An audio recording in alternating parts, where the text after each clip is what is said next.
Stephen Alvarez, and I'm a National Geographic photographer. I've spent my career exploring remote places around the world and photographing kind of incredible landscape. But today I'd like to talk to you about the images themselves, about the fabric of the images. I'd like to talk to you a little bit about symbolism. Now, I spent the last 5 years working on a story for the magazine that's about how people first started using visual symbols to communicate. So it's called The Origin of Art, and let me just take you on a quick tour based on that work. Now, have you ever thought about this? There have been a lot of hominids before us, species that kind of looked a lot like us and sort of acted like us. But we're the only ones that really came to dominate the planet. So why? It's not that we're really smarter than they were. It's that we found a different way to communicate. So let me take you back, back a long, long time, back to when there were far fewer people on the planet, back to the origins of art. Now, the first evidence we have of people making art is from archaeological sites on the southern coast of Africa. And Christopher Henshelwood has been doing incredible work there. So 100,000 years ago, things are incredibly different for people than they are today. First off, there are a lot fewer of us. By some estimates, there are as few as 10,000 people in all of Africa. 10,000 people in a continent. Think about that. And I say we because it's so long ago, and there are so few people in the world that everyone in this room is related to these folks. I mean, their DNA is in us. So we're by no means the dominant players in the landscape. This is Africa, after all. There are big predators, there are lions, there are hyenas, there are other really effective killers out there, and we're just a food source for them. So what do? We're living in small bands, 20, 30 people, in places like this. This is Klipdrift Cave. And it might be 100 kilometers to the next group of people. What do? What do we try that no species has tried before? Well, for one thing, we begin to make paint. So 100,000 years ago, we begin making paint by grinding up a mineral called red ochre. And it starts showing up in these sites that Henshelwood is excavating on the south coast in tremendous amounts. Now, we bring the ochre, we bring this mineral from a long way away to where we're living, and we're spending valuable time in resources and energy on it. So clearly, the paint is very important to us. What do we paint? Well, at first, probably ourselves. That's the logical explanation for all the paint that's showing up in Henshelwood's sites, and also from looking at how modern semi-nomadic people in Africa, like the Himba, use red ochre every day. For the Himba, painting themselves with ochre is something of a daily ritual, and they use the preparation of the paint and the application of the paint to cement social bonds. It binds the tribe together, it makes it stronger, and it ensures cooperation within the tribe. It's incredibly important for them, and it was likely incredibly important for us 100,000 years ago. So humanity lopes along, and we're eking out an existence in Africa. Small groups of people, again, living a long way apart. 77,000 years ago, something new comes along. We try something new. We start to draw. All right, so what is this? I don't know if you all can see it or not, but this is a red ochre block. It's about the size of my palm, and I've held this thing in my hand. It's 77,000 years old, and someone has carefully inscribed it with crosshatch patterns. It's not impressive looking, right? It's just a little rock with some scratches on it. But it is.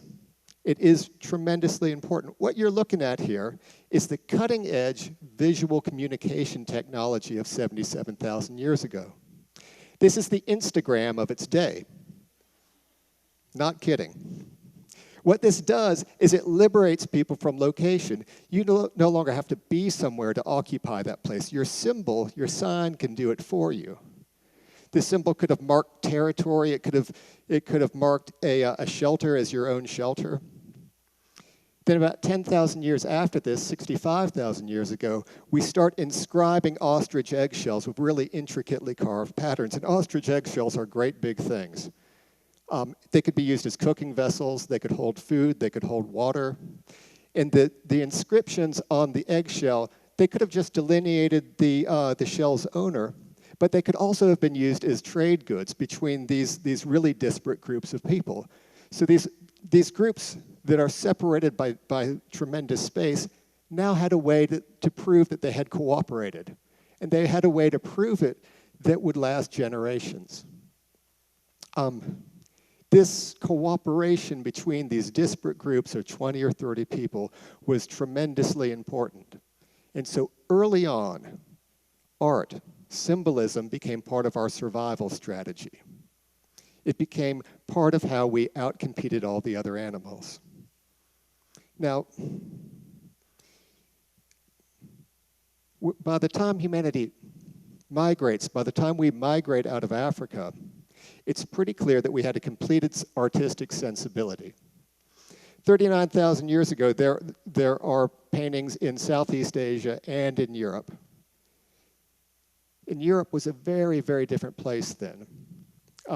It was during the Ice Age, so the climate's highly variable. Ice ages are coming and going.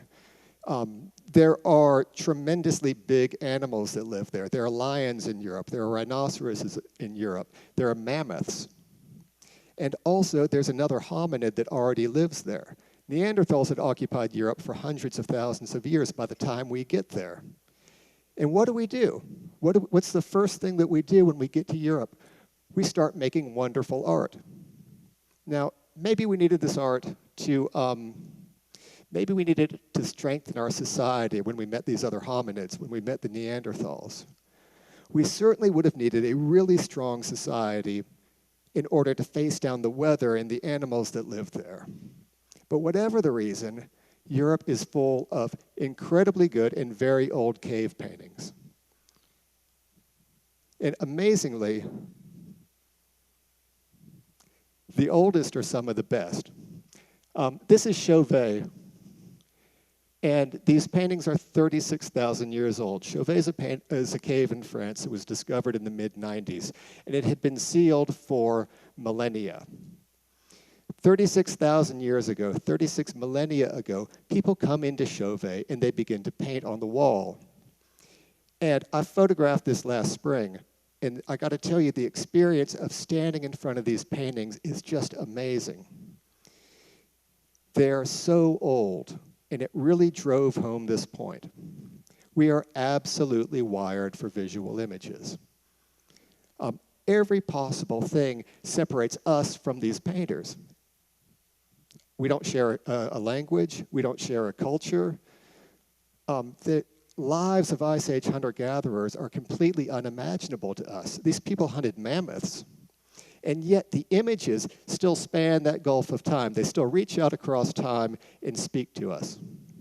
And it just absolutely drove home how wired we all are for visual images. So I want you all to imagine something. Imagine that 36,000 years ago, they didn't paint on the wall of Chauvet. Imagine instead that they had a written language, all right?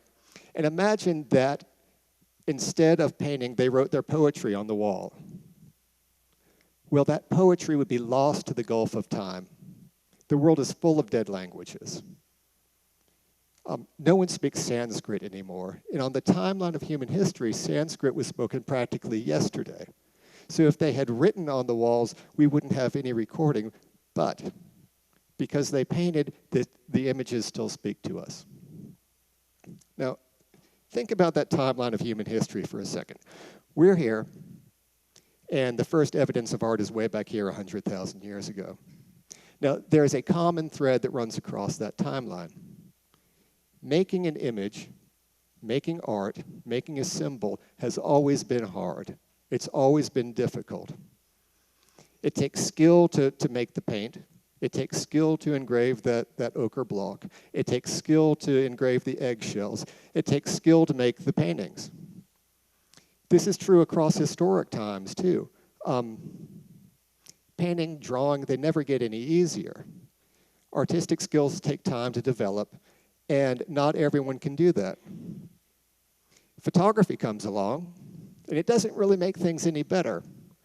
At first, to be a photographer, you have to be a chemist. You have to be able to mix the chemicals, and then it gets a little easier, but cameras are expensive and relatively rare, and you have to be fairly rich to be a photographer. Digital photography happens, and the images get a lot easier to make, but the cameras themselves are out of reach of most people on the planet. They simply can't afford them. Then something incredible happens. In 2000, we start putting cameras into cell phones. Now, at first, the cameras are crude. They're not very good. But technology marches onward, and they get better and better, and this idea explodes. But it's the camera phone's ubiquity, not its quality, that makes it a revolution in communication. And here's what I mean. There are 2 billion camera phones in use right now. 2 billion. 1 in every 3.5 people on the planet can make an image anytime they want. That number will be 1 in 2 people sometime next year. This is unprecedented in human history. We've never had this access to image making before. Now, coupled with the smartphone sharing technology, this is just revolutionary. And I know what you might be thinking. Isn't the phone all by itself a revolution in communication? And yeah, it is, absolutely. But the phone by itself relies on a common language. I can only call people, text people, email people who speak the same language I do. Camera phone bypasses that. Soon, half the people on the planet will be able to talk to each other in this innate visual language that we all share. Now, if it's a revolution, like I'm saying, what's going to change? Well, it might be useful to look at the last time there was a revolution in human communication. So, 1450, Gutenberg invents movable type in the printing press. So what he does is he casts letters out of lead and arranges them in a press, and for the first time, we can make books economically. And this is a laughably simple invention by today's standards, a pretty obvious idea, but it's a true revolution. Until Gutenberg, written information was scarce. It was hard to come by. Books were copied by hand. It was incredibly labor-intensive and incredibly rare. There weren't a lot of books to read, and there were fewer people that could actually read them. The printing press upends that. It switches that dynamic. Written information goes from being scarce to being common. Literacy rises. People are, once again, are freed from proximity. They don't need to be next to each other to pass along ideas. And the social upheaval from this is unbelievable. The Reformation starts. The Enlightenment spreads. Monarchies fail. You can trace the French and American revolutions, the rise of the modern republic, straight back to the printing press. Now, I'm not saying that the camera phone is going to upend society like that. Again, we all communicate pretty well already. But we can only communicate immediately with people who share a language. Okay, so what about those changes? This many cameras in action, 2 billion right now, means there's an explosion of images and a wave of image-driven social media. Just look at the rise of Twitter in the last 3 years, the rise of Instagram in the last 3 years, the tremendous number of images being posted to Twitter. It's astounding. And we've already seen popular uprisings fueled by camera phone images. Tahrir Square in Cairo is unimaginable without the camera phone. The same can be said of last fall's Ferguson protests in the US. Communities no longer need a photographer to come in from the outside. They no longer need someone like me to tell their stories. They can do it by themselves because they already have the tools in hand to do it. Now, whatever changes happen, expect them pretty rapidly because there are 7 billion of us, and we all speak that innate language of images. It's been wired into us for 100,000 years. Thank you.